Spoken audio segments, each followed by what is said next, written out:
Hay un inspector que es incorruptible, que es el sismo, donde hay un error o una falla, te lo marca, te lo señala y te lo tira. Por eso hay otra frase que usamos también, que decimos, cada trave carga su propio nivel. Hay 3 tipos de material que pesan muchísimo, ¿no? Pero una barbaridad, y que parece que no. Uno es las telas, otro es el vidrio, y otro es el papel. Hola.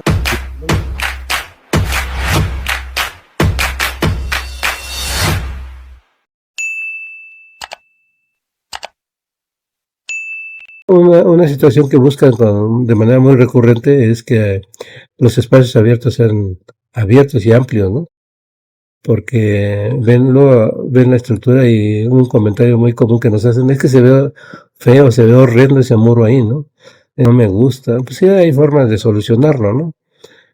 Por ejemplo, te puedo poner el caso de que supimos del colapso de Avenida Álvaro Obregón. Creo que termina en 26, algo así, 296, 256 creo, ¿no? Donde en planta baja, creo que fue en planta baja, quitaron una columna, ¿no? ¿Y qué pasa? Quitan el elemento resistente. Y pues mientras no haya cargas verticales exclusivamente, no pasa gran cosa, ¿no? El problema es que llegó el sismo. Y dicen, hay otra frase que es común entre nosotros, y es cierta. Hay un inspector que es incorruptible, que es el sismo, donde hay un error o una falla, te lo marca, te lo señala y te lo tira. Y es lo que pasa. Sí es buena porque, o sea, no le puedes decir al sismo, oye, aguántame, ¿no? Oye, ¿cómo le podemos hacer? Como le haces con los inspectores humanos, ¿no? No, el sismo llega y te lo marca y te lo tira, ¿no? Y ya, o sea, así de simple, ¿no? Porque nos han pedido varias veces, en varias ocasiones a través de los años, oiga, es que me estorba este muro, me estorba esto. Oiga, pero tiene 4 o 5 pisos arriba, o sea, sí, pero a mí me estorba. O sea, no se puede. Sí se puede, obviamente, ¿no? Pero ve el costo que va a representar, porque no es quitarlo nada más por quitarlo, ¿no? Porque también hay que considerar que la estructura tiene que se comporta de una manera integral.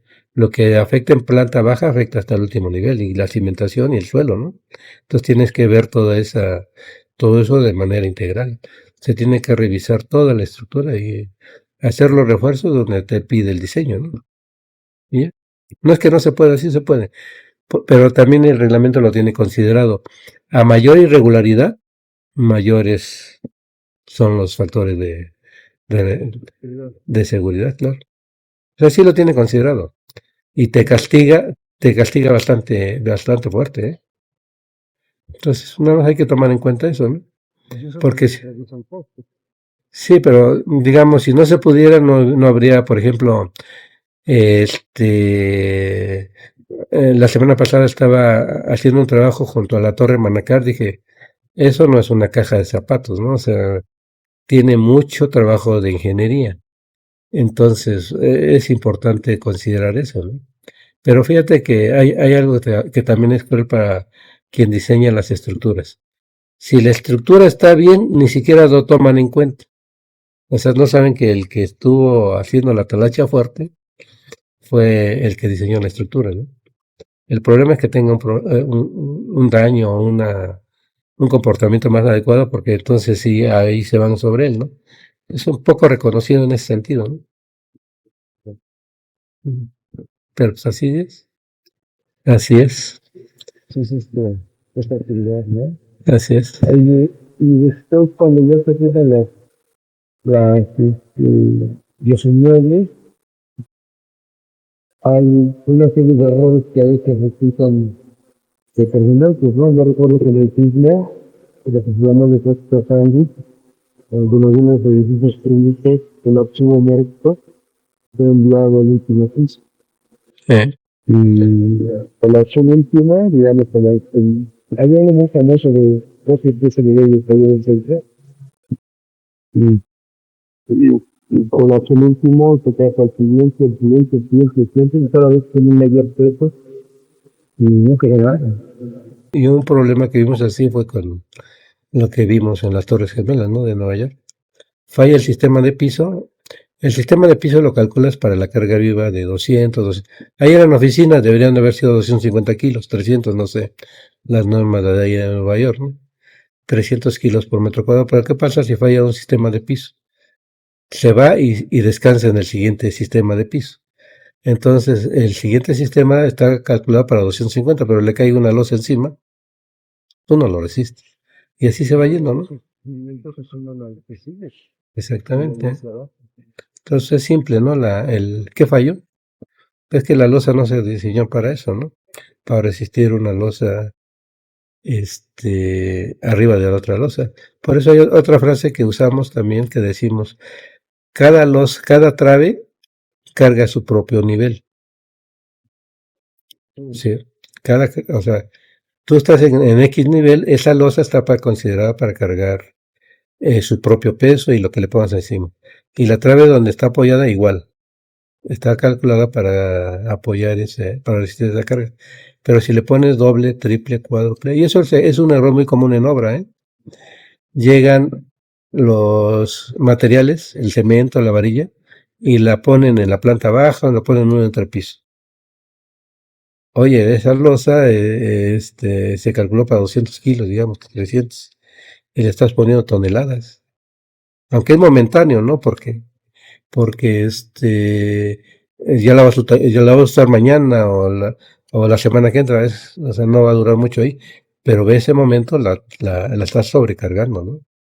Esos son errores de origen, digamos, porque luego inspeccionamos obras que prácticamente están nuevas y ya tienen ese pandeo, ¿no? Y tienes que decir, oiga, ¿qué le pusieron aquí? Pues no debería estar así, pues la obra es nueva, ¿no? ¿No viste que 2 semanas antes le pusieron la cargaron con viguetas, con cemento, con varilla, ¿no? No tuvieron esa precaución, la deformaron. Entonces son daños de origen, porque también se van clasificando los daños conforme se van presentando, ¿eh? Por ejemplo, esa estructura ya nació cucha, decimos, ¿no? Ya nació chueca, y así estuvo desde su origen, y así se quedó, ¿no? Todavía no empieza a controlar. Exactamente. Incluso cuando En un salón de baile, en un lugar, en un nivel superior, donde no era para eso ir. exacto. Y cuando todas estas cargas dinámicas, parece que el ritmo del baile se suma, puede generar palabras importantes. Sí, hay muchos ejemplos de ello, ¿no? Donde el que tú comentabas pues, es un cambio de uso, ¿no? O sea, era, no sé, vivienda y la convirtieron en archivo muerto. Y si ves la carga que representa, hay 3 tipos de material que pesan muchísimo, ¿eh? Pero una barbaridad. Y que parece que no, ¿no? Uno es las telas, otro es el vidrio y otro es el papel. El papel pesa lo que no te imaginas, ¿no? Y un archivo muerto y luego puesto hasta arriba, pues hace un péndulo invertido, ¿no? Entonces, hay un edificio que nos tocó ver, lo vimos desde el 14, pero fue un edificio que se dañó en el 85. La, tenía aquí número de niveles. En el 85 llegó, dañó los niveles superiores y dijeron de 12 niveles que tenía, le quitaron 8. No, le quitaron 9, quedaron 3. Dijeron, bueno, de lo perdido lo encontrado, ¿no? Podemos todavía ocupar 3 niveles. Pero obviamente al momento de que ya no tienen el mismo espacio, dijeron, oye, ahí está el estacionamiento, ¿qué pasó? Y tenemos mucho archivo. Pues le cambiaron 2 crujías de uso de estacionamiento a archivo muerto. El estacionamiento se calcula por una carga de 250 kilos, aquí en la Ciudad de México, ¿no? Fácil le metieron así de manera muy moderada unos 1500, 2000 kilos por metro cuadrado de archivo muerto. Se les inclinó el edificio. Y ahí está inclinado, ¿no? operando porque es un edificio muy robusto que tenía 12 niveles, creo. Pero esos 3 niveles siguen operando, pero chuecos, ¿no? Bien inclinados, ¿eh? Bien inclinados. ¿Por qué? Porque no hay una asesoría adecuada en la que digan, oye, esto tienes que equilibrarlo, ¿no? O sea, no puedes irte de un lado porque lo vas a fatigar. Y pues ya ahí está deforme. Y como ese hay muchos ejemplos de lo que pasa, ¿no? Le cambian el uso a un espacio y sufre las consecuencias, ¿no? Y así. Entonces, son ejemplos muy, Papel, este, las telas las telas, ¿no? pesan una barbaridad, ¿eh? Fíjate, por ejemplo, el vidrio pesa, De las herramientas en el carnaval, en los competencias del edificio de las costureras, exacto, pertenecía, ¿no? era vivienda, le metieron maquinaria, le metieron telas, o sea, de habitacional, que para la normatividad les han de haber pedido una carga de 180 kilos, igual le metieron tonelada y media, 1 tonelada, ¿no? Y ve lo noble que son las estructuras, ¿no? Aguantaron hasta que ya llegó el inspector y dijo, esto no está bien. Sí, por ejemplo, el vidrio pesa 2 toneladas y media por metro cúbico. O sea, ¿y cuánto mide el vidrio? Hay vidrios que miden como casi 3 metros. O sea, estás concentrando 7 toneladas y media en un área muy pequeña. Sí, porque nos ha tocado calcular bodegas de vidrio. Y ahí donde la almacenan, tenemos que hacer una cimentación muy particular para esa zona de almacenaje. Porque es una carga concentrada muy importante, ¿no? Otra cosa que también pesa mucho es el acero estructural, ¿no? Por las bodegas de acero estructural. Un día nos tocó ver una en Vallejo. Y es que fíjate que los constructores o los inversionistas luego hacen unas bodegas, yo les llamo genéricas, ¿no? O sea, yo quiero una bodega porque la voy a rentar. Pero no, el que le Sí, rentas, sabe. oye, ¿qué vas a meter ahí? Porque, pues, o sea, se calculó para tanto, ¿no? El que la rentó para estructura metálica, viguetas, ángulos, todo eso, ¿no? Cuando me tocó inspeccionarla, los marcos estaban así. El suelo estaba cóncavo, ¿no? Y se vio que estaba así porque fue cuando lo desocuparon. O sea, le metían y la estructura, las columnas así y el piso cóncavo, ¿no? O sea, totalmente deformado. Digamos que se hundió el piso y desplomó la Sí, se las jaló jaló el centro. y le querían cobrar los daños, ¿no? A esos llamamos daños de origen, ¿no? Porque ellos mismos se lo ocasionaron. Ellos mismos se los ocasionaron. Oye, ¿qué vas a meter aquí? No puedes meter más. Por eso el manual de operación, ¿eh? Por eso el manual de operación. Aquí no puedes meter más de tanto. Sí, es muy importantito el manual de operación. Que no le cambie. O sea, está para tanto. Sí puede tener un extra, pero no es así de tan extremo, ¿no? Entonces sí es muy importante. Y eso normativamente nos piden que cuando terminemos una obra, el DRO está obligado a entregar el manual de operación. Junto con los planos estos, ¿cómo le llaman? As-built, algo así, ¿no? Los planos finales. Así, Algo así, porque así empezó, pero terminó así, ¿no? Y pocos lo hacen porque tampoco lo quieren pagar, ¿no? Es más, no lleva ni siquiera la secuencia de que yo esta tubería la puse aquí, no, pero ahora la pongo acá, ¿no? Ni eso lleva. se hicieron los cambios mínimos en la obra, ¿no?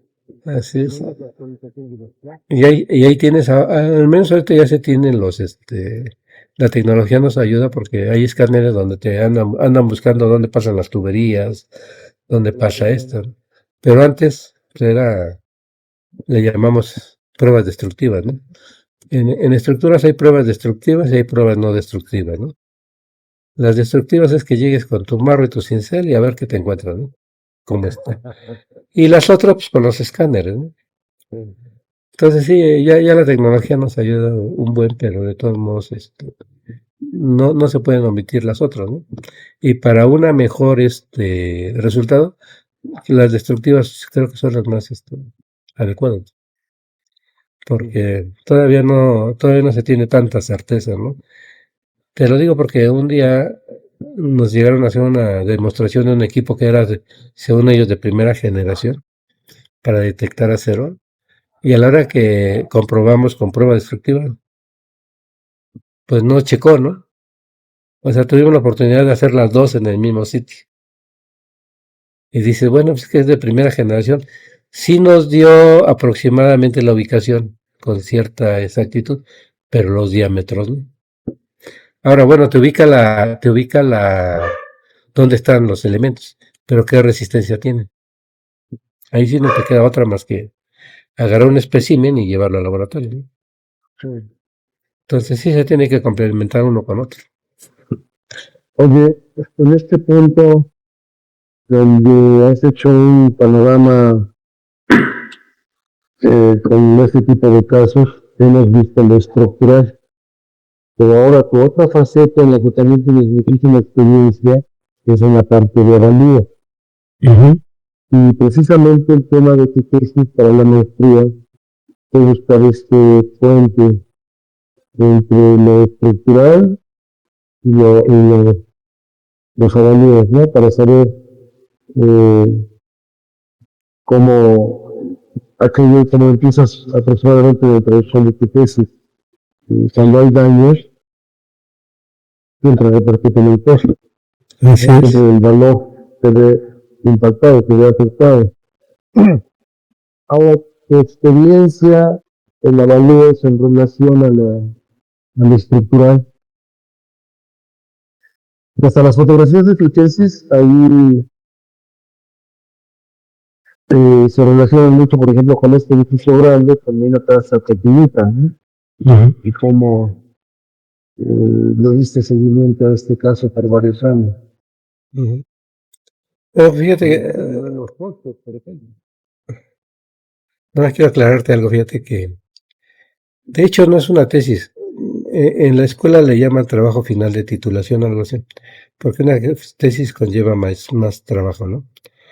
Pero así prácticamente nosotros decimos, mi tesis de maestría, ¿no? Pero no, es un trabajo final. Y bueno, ahí aproveché, digamos, el conocimiento que tengo y se dio la oportunidad de hacer un trabajo vinculatorio, ¿no? En el sentido de que de ver la secuencia, porque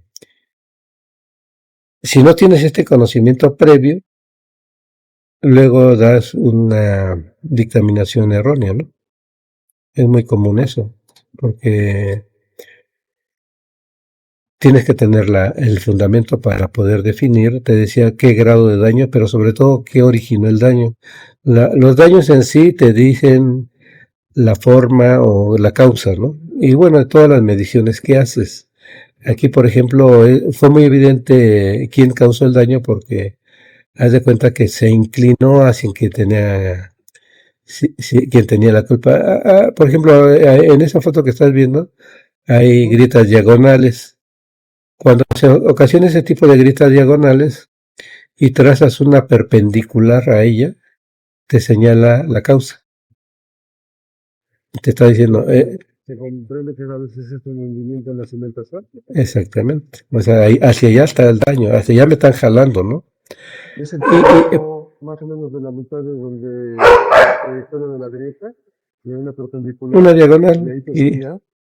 sí, eso es característico en mampostería.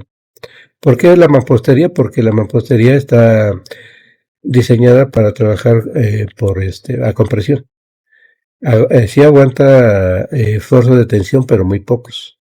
Entonces lo que hace ese tipo de daños es que propiamente te está jalando así, que pasa en el medio, se te está haciendo la grieta, ¿no? Tú toma algo y jálalo aquí, jálalo acá, ¿y qué va a pasar? Se forma el medio, ¿no? Entonces la parte de abajo te está diciendo quién la está jalando, ¿no? Entonces no hay, eso por un lado. Y por otro lado te digo que también son las deficiencias de origen, porque es una mampostería parcialmente confinada, la de, digamos, la casa dañada. Hay mampostería confinada, parcialmente confinada y no confinada. La normatividad del de la Ciudad de México actualmente nada más considera, casi está en la confinada, ¿no? Que tienes que tener elementos verticales, cadenas o traves y desplantes, ¿no? Ya no te permite, por ejemplo, hacer mampostería sin confinar. Entonces, te lo permite, pero está muy castigada. Entonces, como que no tiene caso. O sea, mejora lo seguro, ¿no? Y ahí hay daño de origen, por ejemplo, ahí donde lo estás viendo, junto a la ventana debería de haber un castillo que no lo hubo, ¿no? O sea, contribuye, para que todos lo entendamos, es, digamos, los banners, entre otras cosas, protegerlos con castillos y cadenas perimetrales, digamos. lo entiendes mejor con la pandemia, fíjate. Lo entiendes mejor con la pandemia. Con la pandemia. ¿Qué pasó con la pandemia? Nos confinaron, nos dejaron encerrados. Es lo mismo, tienes que dejar encerrado el muro de tabique. De acuerdo. Ajá, Igual, la puerta igual. se permiten huecos, pero muy pequeños. O sea, sí está restringido a huecos muy pequeños, ¿no? Lo recomendable es que todos los elementos de mampostería estén confinados. O sea, todos los que son, por ejemplo, muros de tabique, de block, que pueden confinar. Exactamente. ¿Cuál es el criterio para el distanciamiento entre castillos que tú manejas en términos generales? Creo que hay algo en donde hay opiniones diferentes. Pues ya está normado también, ¿no? O sea, es cuestión de que le eches un vistazo a las normas técnicas de mampostería.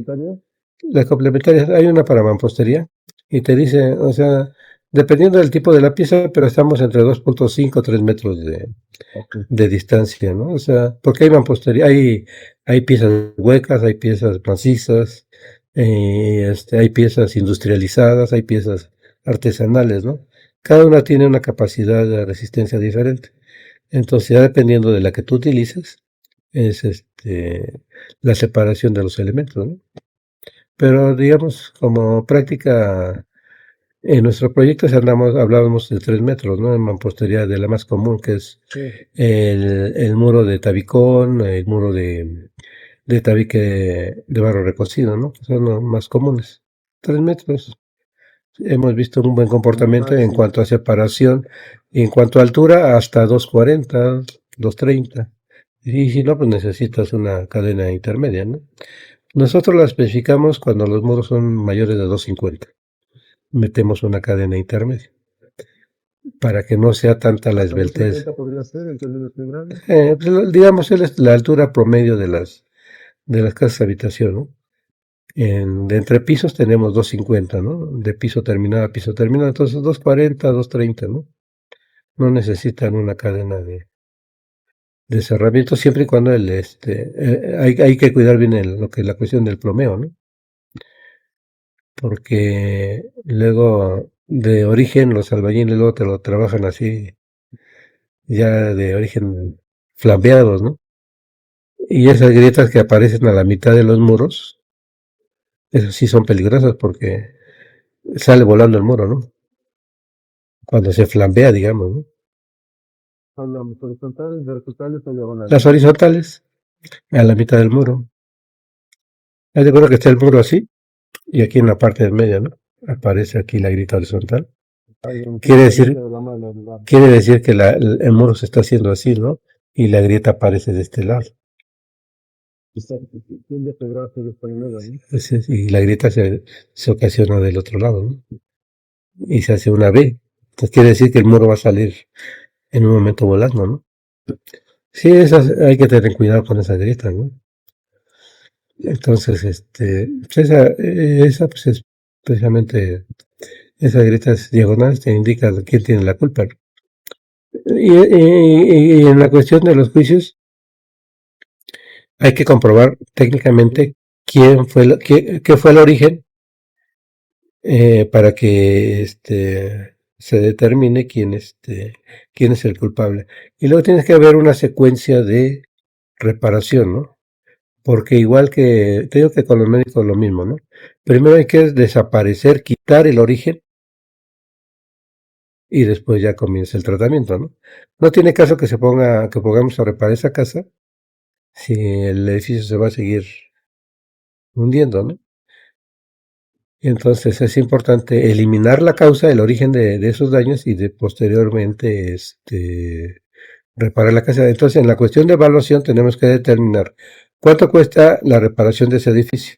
En este caso, la reparación era recimentarlo. Y primero, recimentarlo y enderezarlo, ¿no? Porque ya estaba inclinado. Se tiene que verticalizar hasta llegar a un rango permisible, no totalmente vertical, si tú quieres, pero vertical a un rango permisible. Se tiene que recimentar, se tiene que verticalizar, estabilizar primero ese edificio y después reparar la casa, ¿no? Entonces, en evaluación de... ¿Tenemos que mejorar el terreno? No necesariamente. En la cuestión de... Hay varias empresas que se dedican a enderezar edificios, ¿no? Y hay varias técnicas. Hay varias técnicas. Por ejemplo, una empresa muy conocida es Picosa, ¿no? Propiamente es su especialidad. Ellos enderezan edificios. Hay otros sistemas como la subexcavación también es muy utilizable. La subexcavación se utiliza mucho en México. Incluso hasta vi un reportaje que la torre de Pisa ya se les estaba yendo allá en Italia, ¿no? Entonces dijeron, oye, ya corre peligro. Con subexcavación la enderezaron hasta un grado que permitía que igual estuviera inclinada porque ese era el atractivo, ¿no? Se pudo enderezar al 100, pero Eso mismo. perdía eso. Entonces, no, o sea, dejarla chueca, pero estable, ¿no? Y por ejemplo, dentro del manual de operación, ahora ya, según supe en ese documental, ya no te permiten subir, ¿no? Eso tienes que poner en el manual de operación, ¿no? Y nada más veanla, pero sáquenle fotos, pero no se suben, ¿no? También se utilizó, y aquí en México, ese sistema se ha utilizado en un buen de números, y es un principio muy simple, ¿eh? Haz de cuenta que tu estructura está así, ¿no? Está chueca, se está inclinando para este lado. ¿Qué pasa? Si se está inclinando para este lado, lo que se hace en el lado opuesto es quitarle terreno. Entonces, con pura carga, con el puro peso propio del edificio, al quitarle terreno se va enderezando. Nada más que hay que hacerlo con cierto cuidado. Eso, ya, y aparte le tienes que ayudar, ¿no? Ahorita hicimos uno aquí cerca de mi domicilio. No hicimos la subestación porque era muy cara, pero otro sistema es lastrear. ¿Qué pasa cuando lastreas? Por ejemplo, ¿cómo hunden los submarinos? Lo lastrean, le meten agua y el submarino se va para abajo, ¿no? Lo mismo se hace con el edificio. Si está hundido de un lado, le pone el lastre del otro, peso, sobrepeso, y el edificio se endereza, ¿no? Claro, es un sistema algo que se lleva su tiempo, pero sí se llega a conseguir. Entonces, ahorita el que yo te comento nos llevó algo así como 6 meses, 8 meses, algo así, en lo que se regresara al estado límite de servicio. El que te comentaba ya está dentro del rango de inclinación que permite la norma, ¿no? No está totalmente derecho, pero ya se regresó. Con lastre, únicamente con lastre. Entonces hay varios sistemas para verticalizar las edificaciones, ¿no? O sea, en este caso podría haber sido ese o uno de esos métodos, ¿no?, para enderezar ese edificio.